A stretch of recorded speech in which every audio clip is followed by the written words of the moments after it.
네, 지난 땡스기빙은 잘 지내셨습니까? 모처럼 휴식을 좀 가지시지 않으셨어요? 네, 여러분들 표정을 보니까 많이 피곤해 보이시네요. 쉬고 오셨으니까 좀 더 이렇게 초롱초롱한 눈빛으로 저를 바라봐 주시면 감사하겠습니다. 늘 아내에 대하여서 불평, 불만을 쏟아놓던 덩치 큰 남편이 있었습니다. 어느 날 일요일 날 오전에 거실에 앉아서 신문을 보고 있는데 그 신문에 어떤 기사가 났는가 하면 일본의 어떤 한 스모 선수가 아주 미녀 여배우와 결혼을 하게 됐다라는 기사를 보게 된 겁니다. 자, 이 남편이 이렇게 혼잣말로 이야기를 하는 겁니다. 아니, 덩치만 크고 머릿속에 든 것이 하나도 없는 이런 남자가 어떻게 미모의 여자와 결혼을 할 수 있을까? 참 복도 많은 남자다. 이렇게 하니까 옆에 있던 아내가 듣고선 뭐라고 이야기를 하냐면, 여보, 그렇게 말해줘서 정말 고마워요. 신문에 난 기사만 볼 줄 알고 자신의 문제를 볼 줄 몰랐던 이 남편. 오늘 유대인의 문제가 그와 같지 않을까 생각합니다. 오늘 우리가 지금 잠깐 읽었던 본문에서도 보면 하나님의 말씀을 맡은 유익이 있었는데 유대인은 그 유익을 제대로 보지 못하는 문제가 있었더라는 겁니다. 그러면 오늘 또 우리는 어떠한가? 오늘 우리들의 문제도 한번 살펴보려고 합니다. 일부 예배를 이미 드렸습니다마는 일부 때 설교를 하면서 좀 여러 가지 여러분들이 듣기에 조금 어려움이 있을 것 같아서 좀 가지치기도 하고 좀 심플하게 꼭 전해야 될 내용만 전하려고 조금 나름대로 준비를 했습니다. 잘 될지는 모르겠지만 아무쪼록 주님 인도하시는 대로 여러분들이 잘 들으실 수 있기를 바랍니다. 우리가 이제 로마서 3장에 들어서게 됐습니다. 우리가 지금까지 논의되어 왔던 그 흐름 속에서 또 이 본문을 우리가 볼 필요가 있습니다. 이 사도 바울은 로마서 1장 16절 17절에 복음에 대하여서 진술을 하고 거기에 대하여서 계속 숙고하며 진술을 써내려가고 있는 중에 있습니다. 나는 복음을 부끄러워하지 않습니다. 이 복음은 모든 믿는 자에게 구원을 주시는 하나님의 능력이기 때문입니다. 먼저는 유대인에게요, 그리고 헬라인에게도 그러합니다. 복음에는 하나님의 의가 나타나서 믿음에 이르게 합니다. 기록된 바 오직 의인은 믿음으로 말미암아 살리라 함과 같습니다. 이 사도 바울은 복음을 부끄러워하지 않습니다. 복음을 자랑스럽게 여긴 것이죠. 자신이 복음의 증거자라는 사실에 대하여서도 자랑스럽게 생각을 합니다. 어떻게 이 사도 바울이 복음에 대하여서 생각만 해도 그렇게 감격스러울 수 있을까? 이 복음이라는 것이 얼마나 기이하고 놀라운 소식인가에 대하여서 지금 그 내용들을 지금 밝히고 있는 중에 있습니다. 왜 하나님의 의가 절대적으로 우리에게 나타나야만 했는가에 대하여서 로마서 1장 18절부터 그 내용을 지금 계속 이어가고 있는 겁니다. 하나님의 의가 나타나야만 했던 그 가장 큰 이유는 바로 하나님의 진노 때문이다라는 것이죠. 하나님의 진노가 모든 경건치 않은 자들과 불의에 대하여서 나타난다라고 말씀함으로써 이것은 모든 인류 전체가 보편적으로 해당되는 문제인 겁니다. 우리 모두가 하나님의 진노와 심판 아래 있다라는 것이죠. 그래서 로마서 1장은 이방인들에 대하여서 이것이 어떻게 진리인가 하는 부분들을 입증을 했습니다. 그리고 2장에 들어오면 이 이방인들 뿐만이 아니라 이 유대인들도 동일하게 하나님의 진노 아래 있다라는 사실을 이야기하고 있는 겁니다. 비록 그들이 율법을 가지고 있고 그들이 할례를 가지고 있음에도 불구하고 그들은 그것을 가지고 있었을 뿐이지 그 가르친 대로 행하지 않은 일에 대하여서 그들은 정죄받아 마땅하다라는 겁니다. 진리대로 판단하시는 하나님, 그 행위대로 보응하시는 그 하나님 앞에 그들은 정죄받을 수밖에 없다라는 것이죠. 이 유대인들은 자신들은 선민이고 특별히 하나님으로부터 관심을 받았기 때문에 자신들은 이미 구원을 받았다라고 생각을 하는 것이죠. 그러나 그 일들에 대하여서 사도 바울은 아니다. 너희들은 다 하나님의 진노와 심판 아래 있다라는 그 사실을 분명하게 확인해주고 있는 겁니다. 마치 이것은 유대인들이 좋은 참고서를 받은 것과 같습니다. 좋은 참고서를 받았다라는 것은 얼마나 큰 유익입니까? 그러나 좋은 참고서를 그에게 준 것은 그 참고서에 있는 내용을 공부하고 연습해서 대학에 갈 수 있을 만한 실력을 쌓아라라는 데에 목적이 있는 것 아닙니까? 근데 이 참고서, 좋은 참고서가 있다라는 것으로 나는 이미 대학에 합격을 받은 거나 다름이 없어 라고 생각할 수 있느냐라는 거죠. 이 좋은 참고서를 책꽂이에다가 신주 모시듯이 모셔놓고 나는 안심하고 있는 겁니다. 이것이 얼마나 어리석은 겁니까? 지금 유대인의 지금 상황이 꼭 그런 것입니다. 율법을 받고 그들이 할례를 받은 것으로 이미 구원을 받았다라고 생각하는 것, 이것은 얼마나 어리석은가 하는 겁니다.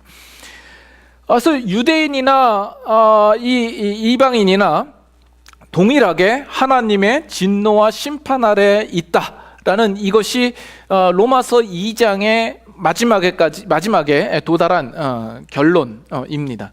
그래서 이 유대인들도 역시 구원이 필요한 자들이다. 그래서 심판의 보편성과 구원의 필요성에 대하여서 분명하게 못을 박아서 사도 바울이 설명을 한 것이죠. 그리고 나서 3장에 들어오면 다시 한번 이 유대인이 가지고 있는 질문이 나오고 그 질문에 대하여서 사도 바울이 답하는 식의 어떤 그 전개가 이루어지고 있는 겁니다.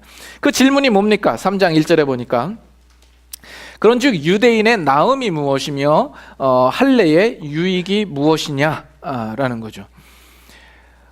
지금 유대인의 입장에서는 그런 질문이 나올 수가 있는 거죠.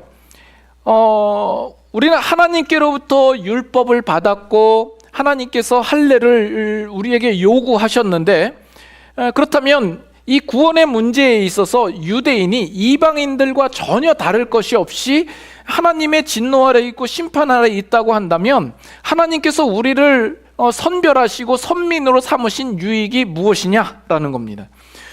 그 역사 속에서 하나님께서 여러 가지로 기적과 이적을 베푸시고 간섭하셨을 뿐만 아니라 우리에게 율법을 허락하여 주셨고 할례를 행하도록 하셨는데 그 모든 것의 유익이 무엇이냐? 지금 바울 당신은 그 모든 것들이 다 소용없다고 하는 것 아닙니까? 그것이 쓸데없다고 하는 것입니까? 그것을 다 폐기 처분해도 된다라는 이야기입니까? 이렇게 묻는 것이죠. 그 물음들에 대하여서 사도 바울은 아니다, 이렇게 답하는 거죠. 그 답이 2절에 나와 있는 겁니다. 2절에 보니까 그 유익이 무엇이냐? 범사에 많으니 우선은 그들이 하나님의 말씀을 맡았음이라, 이렇게 이야기를 합니다. 이 유대인의 유익, 그 유익은 무엇이냐? 우선은 하나님의 말씀을 맡았다라는 이 점입니다. 여기 우선은 이라고 나와 있는데 개역개정 성경은 첫째는 이렇게 나와 있어요. 그러면 우선은 이렇게 됐으면 다음은, 또 첫째는 했으면 둘째는 이렇게 나올 것을 우리가 기대하지 않습니까? 그러나 그 뒤에를 찾아봐도 어디 그 다음에 대한 내용이나 둘째에 대한 내용은 찾아볼 수가 없습니다. 여기서 말하는 이 첫째는 이라는 표현은, 우선은 이라는 표현은 여러 가지 리스트 중에서 그 중에 첫째를 이야기하는 것이 아니라 오직 한 가지만을 이야기하는 겁니다. 모든 것 중에서 제일이 무엇이냐 하는 그 이야기를 지금 사도 바울이 하고 있는 겁니다. 그들이 가지고 있는 이점 중에서 가장 큰 이점이 무엇이냐를 지금 이야기를 하고 있는 겁니다. 그리고 여기 맡았음이라 이렇게 나와 있는데 우리 한글 성경에는 능동형으로 이해되지만 그 헬러 원어 성경을 보면 수동태로 되어 있습니다. 그들에게 하나님의 말씀이 맡기워진 것이 그들에게 유익이다라는 겁니다. 그리고 여기 하나님의 말씀인데 요거는 조금 뉘앙스가 다릅니다. 뭐 NIV 성경을 보면 그냥 The Word of God으로 나와 있지만 NASB 성경을 보면 The Oracles of God 이렇게 나와 있습니다. 하나님의 신탁이라는 의미를 가집니다. 그래서 하나님께서 직접 발하신 말씀, 하나님께서 그들에게 계시하신 말씀, 그 말씀을 그들에게 맡기워진 것이 지금 유익이다라고 지금 사도 바울이 이야기하는 겁니다. 이것은 이스라엘 백성에게 속한 것들 중에서 가장 기이하고 놀라운 것이다라는 이야기를 하고 있는 겁니다. 이스라엘 백성들의 역사 속에 보면 그들이 출애굽을 했을 뿐만 아니라 홍해를 건너기도 하고 그 홍해 속에 애굽의 군대들이 수장되는 일들을 직접 눈으로 목격하기도 하고 광야 기간 동안에 하나님께서 만나로 먹이시기도 하시고 여러 가지 기적과 능력을 베푸시기도 하시고 또 요단강을 건너며 여리고성을 돌아서 그 여리고성을 무너뜨리는 그 많은 일들이 있었지만 이 지금 하나님의 말씀을 맡겨진 이것이 이스라엘 백성들에게는 훨씬 더 중요하다라는 이야기를 지금 하고 있는 겁니다. 그래서 지금 이 이스라엘 백성들이 하나님의 말씀을 맡은 이 사실이 그들에게 어떻게 유익인가? 좀 더 구체적으로 이야기를 하면 그들이 하나님께서 계시하시는 그 말씀을 받음으로 말미암아 그들은 하나님의 어미하심과 하나님의 거룩하심에 대하여서 그들은 알게 되며 뿐만 아니라 그 하나님의 말씀 앞에 자기를 점검할 수 있는 유익을 얻게 되는 겁니다. 자, 이방인들은 기껏해야 어떤 윤리와 도덕에 맞추어서 자기를 점검하는 것밖에는 못합니다. 양심에 자신을 비추는 일밖에는 못합니다. 그들은 올바른 하나님의 대상에 대하여서 알지 못할 뿐 아니라 그들은 절대로 회개의 자리에 가지 못합니다. 그러나 지금 유대인들, 이스라엘 백성들은 그 거룩과 의의 대상이신 하나님을 올바로 알며 그 하나님 앞에 자기를 점검하여 회개의 자리로 갈 수 있는 유익이 있다라는 겁니다. 이 부분을 우리가 구약 성경을 좀 보면서 좀 더 자세하게 이해하기 쉽게 좀 이야기를 해보도록 하죠. 신명기 4장 한번 볼까요? 신명기 4장 32절부터 봅니다. 신명기 4장 32절부터 40절까지인데 우리가 35절까지만 같이 교독하고 그 이후 구절은 제가 읽겠습니다. 32절부터 35절까지 한번 같이 교독하죠. 네가 있기 전 하나님이 사람을 세상에 창조하신 날부터 지금까지 지나간 날을 상고하여 보라. 하늘 이 끝에서 저 끝까지 이런 큰 일이 있었느냐? 이런 일을 들은 적이 있었느냐? 어떤 국민이 불 가운데서 말씀하시는 하나님의 음성을 너처럼 듣고 생존하였느냐? 어떤 신이 와서 시험과 이적과 기사와 전쟁과 강한 손과 편팔과 크게 두려운 일로 한 민족을 다른 민족에게서 인도하여 낸 일이 있느냐? 이는 다 너희의 하나님 여호와께서 애굽에서 너희를 위하여 너희의 목전에서 행하신 일이라. 이것을 네게 나타내심은 여호와는 하나님이시요 그 외에는 다른 신이 없음을 네게 알게 하려 하심이니라. 36절부터 제가 읽겠습니다. 여호와께서 너를 교훈하시려고 하늘에서부터 그의 음성을 네게 듣게 하시며 땅에서는 그의 큰 불을 네게 보이시고 네가 불 가운데서 나오는 그의 말씀을 듣게 하셨느니라. 여호와께서 네 조상들을 사랑하신 고로 그 후손인 너를 택하시고 큰 권능으로 친히 인도하여 애굽에서 나오게 하시며 너보다 강대한 여러 민족을 네 앞에서 쫓아내고 너를 그들의 땅으로 인도하여 들여서 그것을 네게 기업으로 주려 하심이 오늘과 같으니라.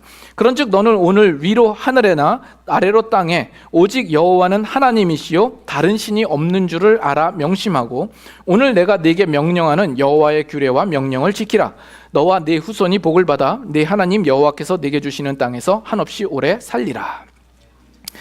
자, 지금 이것이 신명기예요. 이 신명기가 기록된 그 시기, 그러니까 이 지금 신명기가 기록된 그 어떤 시점이 어떤 시점이냐면 이스라엘 백성이 그 광야 기간을 이제 마치고 가나안 땅을 바라보고 가나안 땅에 들어가기 전에 그 신광야에 모여 있을 때에 하나님께서 그들에게 이르시는 말씀입니다. 이스라엘 백성이 이 40년 광야 생활은 왜 생기게 된 겁니까? 처음에 하나님께서 이스라엘 백성들을 애굽에서 끌어내실 때에는 하나님의 의도 속에서는 이 40년이라는 기간이 원래는 없었습니다.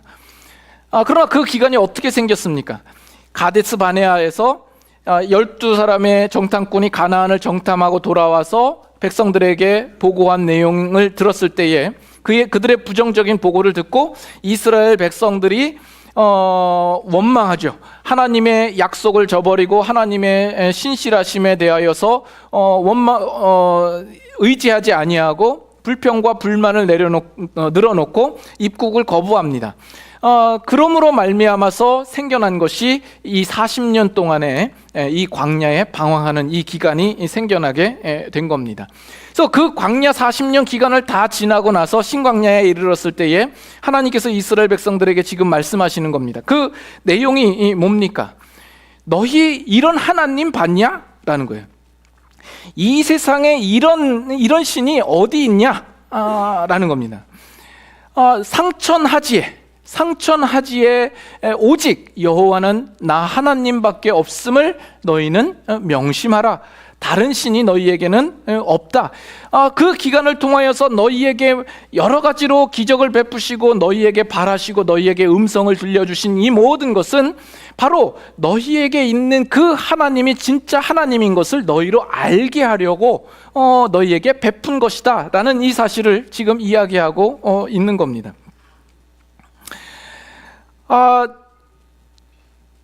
하나님께서 이스라엘 백성들을 붙들고 그들과 간섭하시며 그들에게 명령을 내리시고 그들에게 말씀을 하시며 인도하신 이유는 무엇입니까?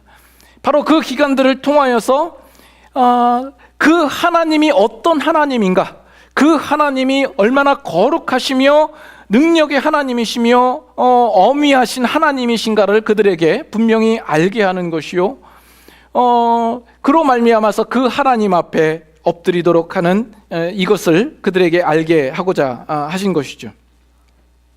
그래서 그들로 하여금 상천하지에 하나님밖에 없음을 그들에게 깨닫게 하는 겁니다. 이걸 보면 하나님께서 이스라엘 백성들을 불러내신 것이 이미 그들이 구원을 받은 백성이라서 그들을 지금 불러내시는 것이 아니라 그들을 불러내서 하나님의 백성다운 모습으로 만들기 위하여서 그들을 가르치고 그들을 만들어내는 과정이다라는 것을 우리가 알 수가 있는 거죠. 자, 또 한 구절 한번 보겠습니다. 신명기 8장. 자, 신명기 8장 2절부터 봅니다. 2절부터 6절까지. 신명기 8장 2절부터 6절까지. 자, 한번 또 같이 교독하도록 합니다. 네 하나님 여호와께서 이 40년 동안에 네게 광야길을 걷게 하신 것을 기억하라. 이는 너를 낮추시며 너를 시험하사 네 마음이 어떠한지 그 명령을 지키는지 지키지 않는지 알려 하심이라. 너를 낮추시며 너를 줄이게 하시며 또 너도 알지 못하며 네 조상들도 알지 못하던 만나를 네게 먹이신 것은 사람이 떡으로만 사는 것이 아니요 여호와의 입에서 나오는 모든 말씀으로 사는 줄을 내가 알게 하려 하심이라. 이 40년 동안에 내 의복이 헤어지지 아니하였고 내 발이 부르트지 아니하였느니라. 너는 사람이 그 아들을 징계함 같이 네 하나님 여호와께서 너를 징계하시는 줄 마음에 생각하고 네 하나님 여호와의 명령을 지켜 그의 길을 따라가며 그를 경외할지니라. 네, 여기까지 보겠습니다. 지금 여기 보면 우리가 잘 아는 말씀이 있죠. 사람이 떡으로만 살 것이 아니요 여호와의 입에서 나오는 모든 말씀으로 살 것이니라, 이렇게 이야기를 합니다. 이스라엘 백성들이 광야 기간을 지났는데 이 광야 기간을 지나면서 분명하게 확인된 사실이 있습니다. 그것이 무엇입니까? 이 광야길을 지나면서 이스라엘 백성들은 하나님을 향하여서 불평과 불만과 원망을 토로합니다. 이것은 이스라엘 백성들이 하나님을 향하여서 가지는 일종의 항변입니다. 거기에는 어떤 의미가 있냐면 우리가 왜 하나님을 제대로 섬기지 못하는지 압니까? 우리가 마실 물이 없고 우리가 배부르게 먹지 못하고 우리 앞에 대적이 있기 때문에 우리가 그것을 섬기지 못하는 겁니다. 우리가 배불리 먹고 우리가 충만하고 우리가 편안하면 우리가 왜 하나님을 안 섬기겠습니까? 라는 그런 항변이 있는 것입니다. 그래서 하나님께서 어떻게 해서 그래 좋다. 그래서 하나님께서 이스라엘 백성들에게 모든 것을 공급하시죠. 목마를 때 물을 제공하시고 매일매일마다 만나를 주시고,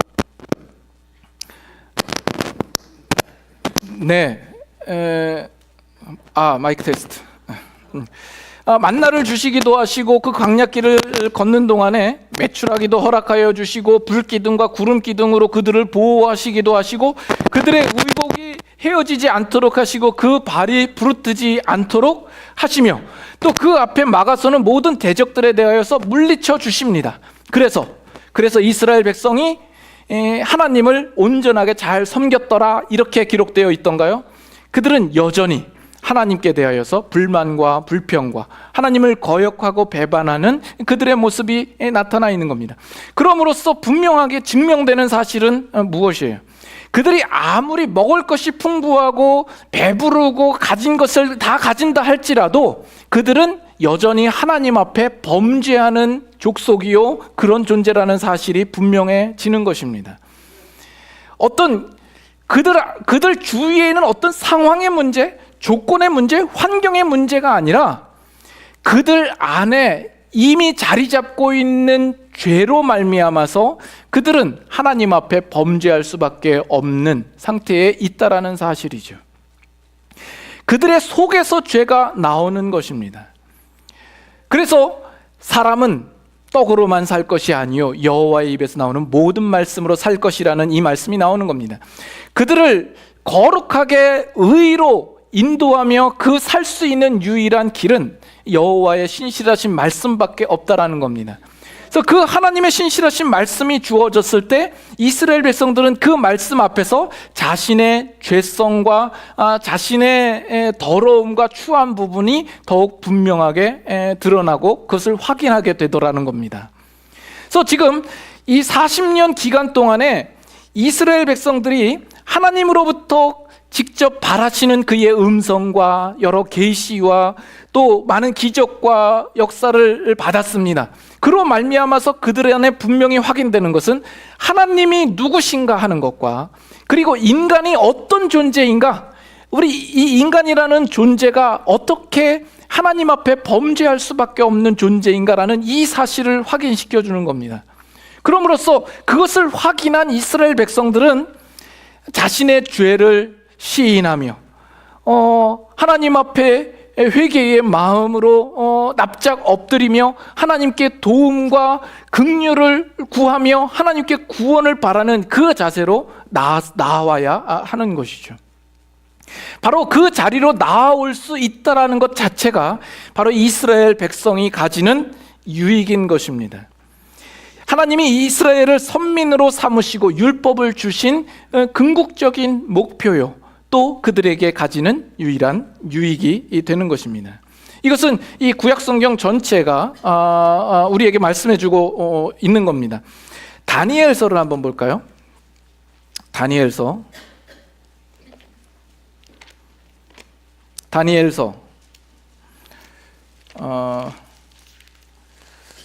9장 구약성경 1248페이지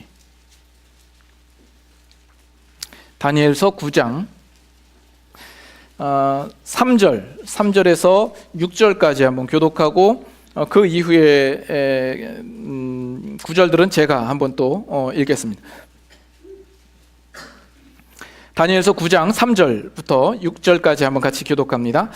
내가 금식하며 베옷을 입고 죄를 덮어쓰고 주 하나님께 기도하며 간구하기를 결심하고 내 하나님 여호와께 기도하며 자복하여 이르기를 크시고 두려워할 주 하나님 주를 사랑하고 주의 계명을 지키는 자를 위하여 언약을 지키시고 그에게 인자를 베푸시는 이시여 우리는 이미 범죄하여 패역하며 행악하며 반역하여 주의 법도와 규례를 떠났사오며 우리가 또 주의 종 선지자들이 주의 이름으로 우리의 왕들과 우리의 고관과 조상들과 온 국민에게 말씀한 것을 듣지 아니하였나이다.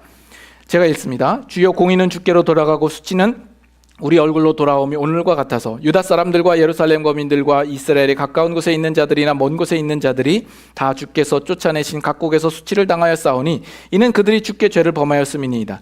주여 수치가 우리에게 돌아오고 우리의 왕들과 우리의 고관과 조상들에게 돌아온 것은 우리가 주께 범죄하였음이니이다마는 주 우리 하나님께는 긍휼과 용서하심이 있사오니 우리가 이는 우리가 주께 패역하였음이오며 우리 하나님 여호와의 목소리를 듣지 아니하며 여호와께서 그의 종 선지자들에게 부탁하여 우리 앞에 세우신 율법을 행하지 아니하였음이니이다. 온 이스라엘이 주의 율법을 범하고 치우쳐 가서 주의 목소리를 듣지 아니하였으므로 이 저주가 우리에게 내렸으되 곧 하나님의 종 모세의 율법에 기록된 맹세대로 되었사오니 이는 우리가 주께 범죄하였음이니이다. 네. 지금 이 다니엘이 하나님 앞에 자복하며 구하는 기도입니다. 여러분, 이 기도의 핵심이, 요점이 뭐라고 생각합니까? 하나님, 잘못했습니다. 용서해 주십시오. 여기에 초점이 있지 않습니다. 지금 초점이 뭐냐면 하나님은 우리에게 언약을 말씀하시고 그 언약을 신실하게 행하신 하나님이십니다. 선지자들을 통하여서 끊임없이 우리에게 경고하고 가르쳐 주셨습니다. 그러나 그럼에도 불구하고 우리가 그 뜻을 헤아리지 못하고 끊임없이 우리가 패역하며 반역하며 죄 가운데 있었습니다 하는 겁니다. 하나님은 공평하십니다. 그러나 우리는 하나님 앞에 어떠한 변명의 여지도 있을 수가 없습니다. 주님이 철저하게 우리에게 가르쳐 주셨음에도 불구하고 우리는 그 하나님의 뜻을 외면하고 주님을 배반하고 우리는 패역한 죄인이었습니다. 그러므로 말미암아 지금 이 상태에 이른 것도 다 우리의 죄 때문입니다. 이 고백을 하고 있는 겁니다. 이스라엘 백성들이 하나님의 간섭과 그 율법을 받음으로 말미암아 그들이 이르러야 하는 자리, 그들이 깨달아야 하는 것은 바로 이것입니다. 하나님이 어떤 하나님인가, 얼마나 어떻게 신실하시고 거룩하신 하나님인가, 그러나 거기에 반하여 우리 인간의 모습은 어떤 모습인가 하는 이 사실을 깨닫는 것입니다. 그래서 지금도 여기에 초점이 지금 다니엘이 기도하는 것이 하나님 잘못했습니다. 용서해 주십시오. 다시는 안 그러겠습니다. 이제부터는 주님 따르면서 열심히 살겠습니다. 이런 결단하는 기도가 아니라 하나님은 신실하시되 우리는 죄밖에 지을 수 없는 존재이군요. 우리의 못난 것을 아시오니 우리를 구원하여 주시옵소서. 우리의 죄를 자복하니 우리를 구원하여 주시옵소서 하는 이 내용입니다. 그래서 하나님께서 이스라엘 백성에게 말씀하시고 하나님의 말씀을 주시고 계시하시고 그들에게 율법을 주신 것은 그들이 그 받은 것을 옳게 제대로 인식했다라면 그들도 모든 이스라엘 백성들도 동일한 자리에 와야 합니다. 하나님의 신실하심과 그의 거룩하심이 어떠한가를 분명히 깨우치고 그 앞에 자신의 모습을 깨달으며 하나님 앞에 자신의 죄인됨을 시인하며 회개하며 그 구원을 바라고 소망하는 자리로 그들이 와야만 했던 것입니다. 그래서 하나님께서 그 오실 구원자 메시아를 그들에게 약속하는 거 아닙니까? 그 사실만 보더라도 이 사실은 너무나 분명해집니다. 하나님께서 메시아를 예언하는 그 예언이 언제부터 하나님께서 말씀하셨습니까? 처음 아담과 하와가 타락한 이후 직후부터 하나님께서 말씀하시기 시작한 거 아니에요. 아브라함 때에도 말씀하셨고 또 야곱이 12아들을 축복하는 그 내용 가운데에도 오실 메시아에 대한 예언이 담겨져 있습니다. 만약에 이 율법이 이스라엘 백성들을 위한 구원의 방법이었다라고 한다면 굳이 장차 오실 구원자 메시아를 약속할 이유가 없지 않습니까? 그러면 구원의 방법이 중복이 되는 것 아닙니까? 그러나 장차 그 구원자가 오실 것, 그 메시아를 예언하고 약속하고 있다라는 것은 이 율법이라는 것이 구원의 방법이 아니라 그 구원의 필요성을 인식하게 하고 오실 구원자를 바라게 하는 그 자리로 인도하는 역할을 율법이 하고 있는 겁니다. 그래서 갈라디아서에는 뭐라 그래요? 이 율법이 몽학 선생이라. 우리 개역개정에는 초등교사라. 이렇게 나와 있죠. 그것은 직접 가르치는 교사가 아니고요. 그 자녀를 학교까지 안전하게 인도하고 바래다 주는 역할을 하는 길잡이인 겁니다. 율법이 바로 그 역할을 하는 겁니다. 이 율법을 통하여서 인간의 모습을 알게 하고 우리의 시선이 예수 그리스도께로 맞추어서 그의 구원과 그의 그의 구원을 바라고 소망하는 자리까지 인도하는 역할을 하는 것이 바로 율법이다라는 겁니다. 그러므로 유대인의 유익이라고 하는 것은 바로 이런 회개와 구원의 필요성을 그들로 인식할 수 있게끔 했다라는 데에 있는 겁니다. 이것은 이방인들이 가지지 못하는 유대인들만이 가지는 유익이죠. 그들은 자신의 상태를 하나님 앞에서 점검하고 발견하게 되며 그들에게 구원이 필요하다라는 사실을 누구보다 깊게 인식하는 거죠. 이 사실을 우리가 세례 요한을 통해서 잠깐 보겠습니다. 마태복음 3장 한번 볼까요? 마태복음 3장 1절에서 3절.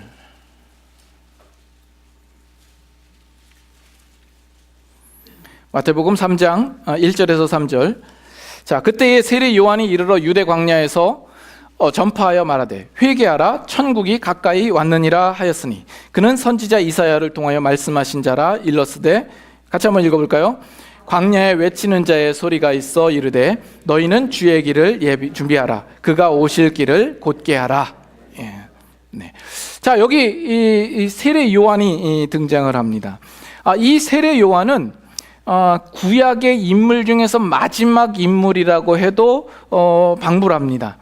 구약의 인물 가운데 예수님 오시기 전에 마지막 인물이라고 우리가 생각할 수 있습니다. 이 세례 요한의 그 사명에 대하여서 나와 있죠. 그 사명은 뭡니까? 오실 주의 길을 곧게 하고 예비하는 역할을 합니다. 어떻게 준비하고 어떻게 예비를 하죠? 지금 세례 요한이 그 당시 유대인들을 향하여서 뭐라고 선포합니까? 회개하라, 천국이 가까웠다 하는 이것입니다. 그 다음에 5절을 한번 보시죠. 5절을 보시면 이때에 예루살렘과 온 유대와 요단강 사방에서 다 그에게 나아와 6절 다 같이 자기들의 죄를 자복하고 요단강에서 그에게 세례를 받더니. 지금 이 세례 요한이 그가 맡은 사역이 뭐냐면 그 유대인들로 하여금 자신의 죄를 시인하고 고백하는 자리까지 오도록 만드는 겁니다. 그리고 오실 구원자를 바라보도록 하는 것이 지금 이 세례 요한의 사역이었다라는 겁니다. 이것은 세례 요한 때에만 주어진 사역이 아니라 사실은 구약 모든 역사 속에서 하나님께서 이스라엘 백성들에게 말씀하시고 율법을 주시고 그들을 인도하시면서 그들에게 의도하셨던 가장 큰 목적이었던 거예요.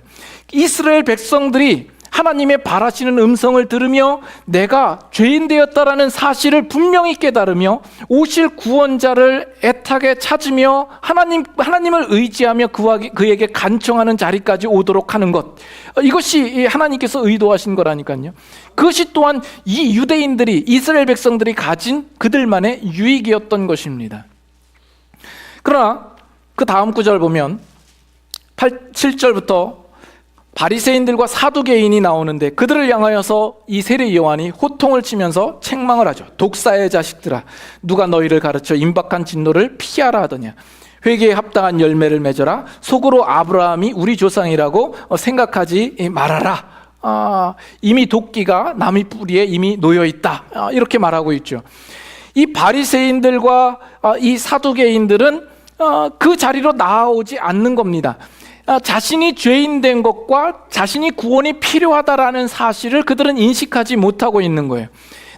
우리가 율법을 받았고 내가 그 율법의 일부를 지금 지키고 있으므로 나는 이미 구원의 문제에 있어서는 이미 해결을 받은 자들이다라는 거죠. 자신들은 이제 구원을 받았고 하나님의 진노에 대해서는 저 이방인들, 율법을 지키지 않는 자들에게만 해당된다라고 그들은 생각하고 있었던 거죠. 우리는 아브라함의 자손이니까 우리는 문제가 없어라고 생각하는 겁니다.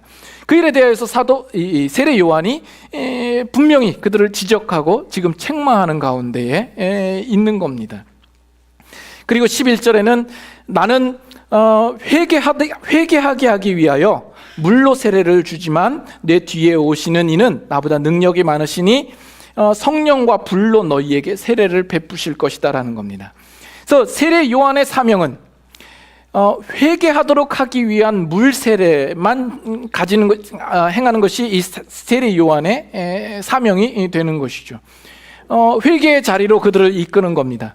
그럼으로써 장차 오실 그 구원자를 바라보도록 하는 것이 이 세례 요한의 사명이었던 겁니다. 이것이 세례 요한뿐만이 아니라 구약의 율법이 하는 일입니다. 우리의 회개와 구원의 필요성을 분명하게 우리에게 깨닫게 하는 겁니다. 오직 우리의 구원은 예수 그리스도로만 주어집니다. 이것은 유대인이나 헬라인이나 이방인이나 그거는 차이가 없습니다. 그러나 이방인들은 구원의 필요성에 대하여서 알지 못하죠. 구원을 바라지도 않습니다. 하나님의 존재에 대하여서 알지 못하여서 그들은 회개에 이르지도 않습니다. 그러나 유대인들은 아는 거죠. 하나님의 대상을 분명히 알고 그 하나님 앞에 자신의 상태를 깨달아 자신이 구원이 절대적으로 필요한 자다라는 사실을 그들이 깨닫고 그 구원자를 바랄 수 있는 자리에 있는 겁니다. 이것이 바로 하나님의 말씀을 맡은 이 유대인들의 큰 유익이다라는 말입니다. 여기까지 이해가 되십니까? 네. 또 지금까지 조신 분, 뭐 여기까지 이해가 안 되신 분은 다시 한번 CD를 가져다가 들으시든지 하시도록 하시고, 이것이 그러면 또 오늘 우리에게는 어떻게 적용이 되는가? 우리들의 문제로 또 우리가 돌아와 봐야 되겠죠. 지금 이 유대인들의 가장 큰 유익과 특권이라고 하는 것은 바로 이 구약 성경 하나님의 말씀을 그들이 가졌다 하는 데 있습니다. 이것은 다른 이방인들에게는 없는 유대인들만 가지는 특권입니다. 그들이 가진 큰 특권입니다. 그렇다면 오늘날 우리들이 이 구약 성경뿐만이 아니라 이 신약까지도 우리가 우리의 손에 들고 있다라는 이 사실은 그들보다 얼마나 더 큰 유익과 특권이 있겠는가 하는 겁니다. 하나님의 신탁, 하나님께서 직접 바라시는 말씀, 그 계시의 말씀을 우리가 가지고 있다라는 이 유익을 여러분들은 누리면서 사시고 있습니까? 여러분들은 이 성경이 오늘날에도 말씀하시는 하나님의 살아있는 하나님의 말씀인 것을 여러분 믿으십니까? 그러나 지금 이 유대인들이 분명 하나님의 말씀을 그들이 받았음에도 불구하고 엉뚱한 데에 초점을 두고 엉뚱한 데에 초점을 두니까 지금 이러잖아요. 지금 여보세요. 예. 이 유대인들이 하나님의 말씀을 받고 그것을 엉뚱한 데에 초점을 두고, 이 엉뚱하다는 얘기만 나오면 이러네. 그거를 자기의 자랑으로 삼자 이 유대인들이 마땅히 말씀을 맡은 자로서 도달해야 할 자리에 가지 못해 있는 것을 우리는 발견하지 않았습니까? 그렇다면 오늘날 우리들도 분명히 하나님의 그 계시의 말씀을 받은 자로서 우리도 자칫 신앙의 깊이와 내용과 초점에 있어서 그것을 엉뚱하게 잡고 나면 우리도 마땅히 이르러야 할 자리에 가지 못할 가능성이 있다라는 것을 우리는 볼 수 있지 않습니까? 이것이 단지 우리가 이것이 하나님의 말씀이라고 우리가 인정하는 것으로는 만족스럽지 않습니다. 그게 아니죠. 이 말씀을 얼마나 우리가 많이 읽느냐도 아니고 이 말씀을 우리가 얼마나 많이 아느냐의 문제도 아닙니다. 훨씬 그 이상의 문제입니다. 우리의 신앙의 유익이라는 부분에 있어서 종종 이런 부분들이 여러분의 신앙생활 속에서도 종종 이슈로 나타날 때가 있습니다. 우리의 예수님을 믿는 과정에 있어서 여러분들 중에서는 모태신앙으로 또는 아주 어렸을 때부터 예수님을 이제 믿기 시작을 해서 자연스럽게 나도 언제인가 모르게 자연스럽게 예수님이 믿어지신 분들이 있죠. 이렇게 가랑비에 옷 젖듯이 알게 모르게 내 안에 믿음이 들어오고 예수님을 믿은 사람들이 있습니다. 반면 인생을 살다가 전혀 모르고 살고 그러다가 어느 순간 갑자기 돌연한 회심으로 예수님을 믿게 되신 분들도 있지요. 그러면 어떤 분이 더 신앙적으로 유익입니까? 어떤 분이 더 유익일 것 같아요? 참 재미있는 것은 서로가 서로를 부러워하고 있더라는 거죠. 오래전부터 예수님을 믿는 사람들은 갑작스럽게 돌연한 회심으로 믿는 사람들을 부러워하고, 뒤늦게 예수님 믿는 사람은 오래전부터 예수님 믿는 사람을 부러워하고, 사실 둘 다 장단점이 있기는 합니다. 이렇게 오래전부터 예수님을 믿으신 분들은 뭔가 좀 이렇게 꾸준함이 있어요. 그래서 쉽게 그 신앙이 요동하지는 않습니다. 그 신앙의 스타일을 보면 상당히 조용하고 차분하고, 어떤 면에서 보면 좀 이렇게 신앙이 좀 밋밋하고 하다고나 할까? 어떤 그런 부분이 좀 있습니다. 그 신앙의 어떤 관심 분야를 보면 하나님의 존재와 하나님의 성품에 많은 관심을 두고 신앙생활을 합니다. 반면 갑작스럽게 이제 예수님을 알게 되고 믿으신 분들은 상당히 뜨겁죠. 열정이 있고 확신이 있습니다. 때로는 이렇게 감정에 조금 치우치는 경우도 있고 충동적일 때도 있습니다. 그분들은 하나님의 일하심의 방법에 좀 더 관심을 많이 가집니다. 다 그런 건 아니고 대체적으로 이야기를 한 겁니다. 이 둘 중에서 어떤 게 더 신앙적으로 유익일까? 우리 그런 고민들을 하죠. 그러나 이것은 우리의 신앙의 면에 있어서 우리가 초점을 지금 잘못 잡고 있는 겁니다. 그것은 우리가 가져야 될 신앙의 초점이 아닌 겁니다.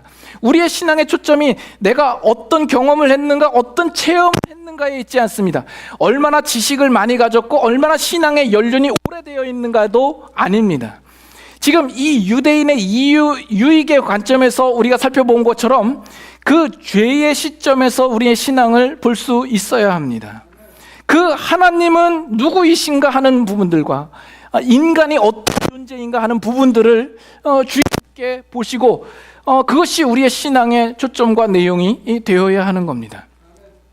그래서 하나님의 어미하심과 의로우신 그 하나님을 우리가 알고 보게 되고, 그 앞에서 내 자신의 존재, 그 앞에서 정말 더럽기 한이 짝이 없는 죄된 나의 존재를 발견하게 되고, 하나님 앞에 나아가서 내 죄를 시인하며 회개하며 납작 엎드리는 모습으로 주님 앞에 나아가서 하나님께 긍휼하심과 도우심을 구하고, 그 오실 구원자가 바로 예수 그리스도이심을 알며 그 예수 그리스도로 말미암아서만 내가 구원에 이를 수 있게 되었다라는 이 사실에 대하여서 감사하는 신앙을 가져야 하는 겁니다. 지금 혹시 제가 잘못하는 겁니까? 예. 가끔 예전에도 그랬는데 날이 습하거나 그러면 가끔 이렇게 조금 잡음이 나곤 했었습니다. 오늘 좀 날이 습해서 그런 것 아닌가라는 생각이 좀 듭니다. 어쨌든 어디까지 했죠? 그러나 우리의 이 신앙이 우리가 깊어지는 이 일들은 결코 하루아침에 되는 건 아닙니다. 우리가 성경 공부 한번 했다고 완성되는 것도 아니고, 우리가 어떤 체험을 했다고 완성되는 것도 아닙니다. 여러분 자동차를 타고 가실 때 10년, 20년 그 차를 몰더라도 그 차의 내부에 대하여서 어떤 부품과 또 어떤 원리로 그 차가 가는지 여러분들 잘 모르시지 않습니까? 우리의 신앙도 사실은 그렇습니다. 하나님은 누구이신가? 우리 인간이란 존재는 어떤 존재인가? 신앙이란 무엇인가? 우리는 신앙생활을 하면서도 우리는 그것을 다 알지 못하죠. 어떤 때는 알았다라고 생각했는데 나중에는 알았다고 생각하는 그것 자체가 얼마나 교만이었는가라는 것을 발견하게 되죠. 하나님은 누구신가에 대하여서 그 하나님을 알면 알수록 정말 거기에 정말 우리는 놀라 까무러칠 수밖에 없는 그 경험들을 여러분 혹시 하시지 않으셨습니까?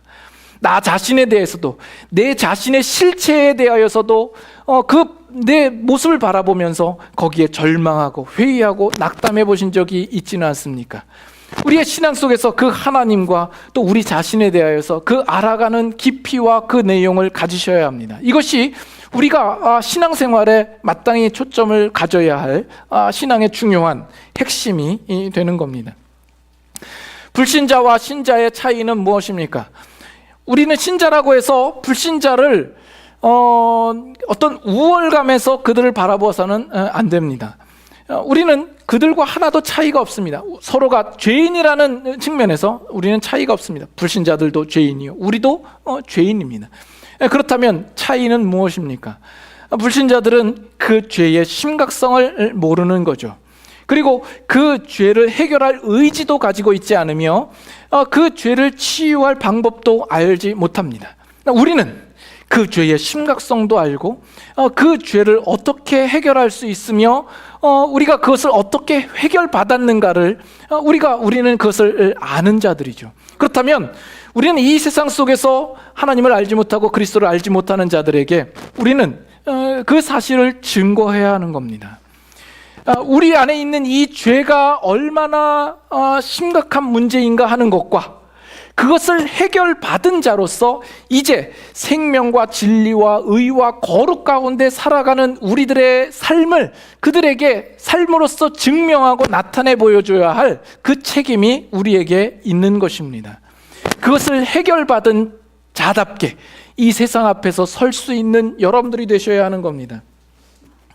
오늘 신자는 결코 저들 세상 사람들보다 더 많은 물질의 복과 생활의 복을 받은 것에 의해서 차이를 두고 있지 않습니다.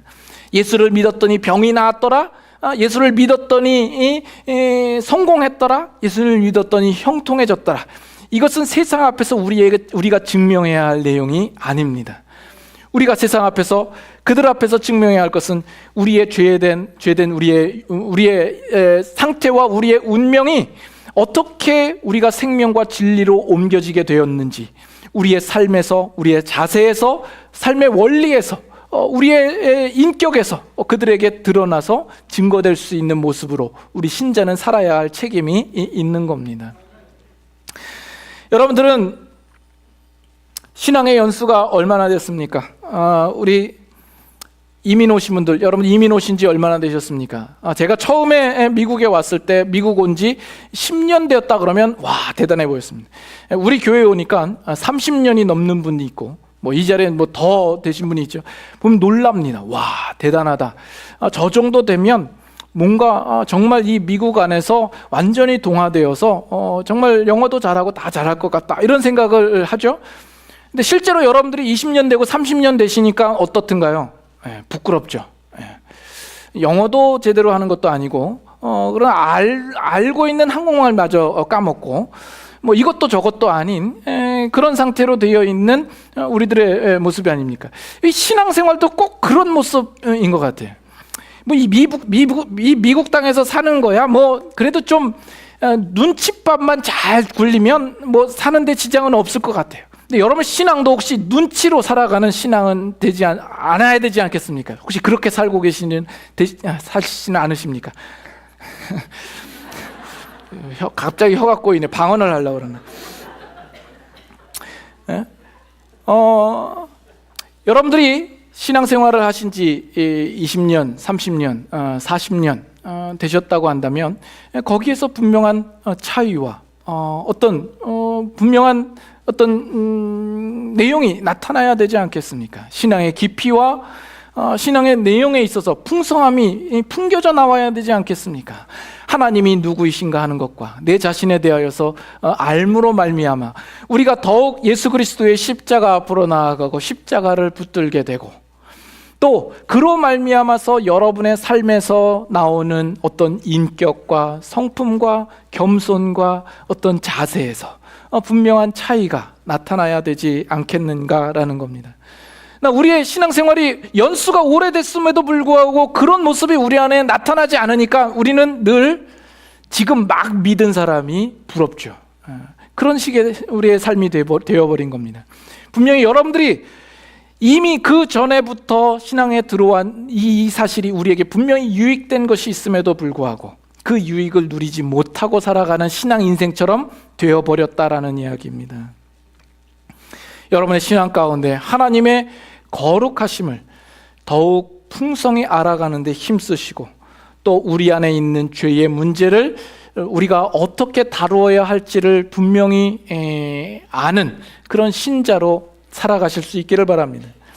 하나님의 말씀을 맡기워진 자로서 마땅히 도달해야 할 그 자리에 이르기를 힘쓰시고, 또 그 자리에 우리 모두가 다 같이 갈 수 있도록 힘쓰시는 저와 여러분들 되실 수 있기를 소망합니다.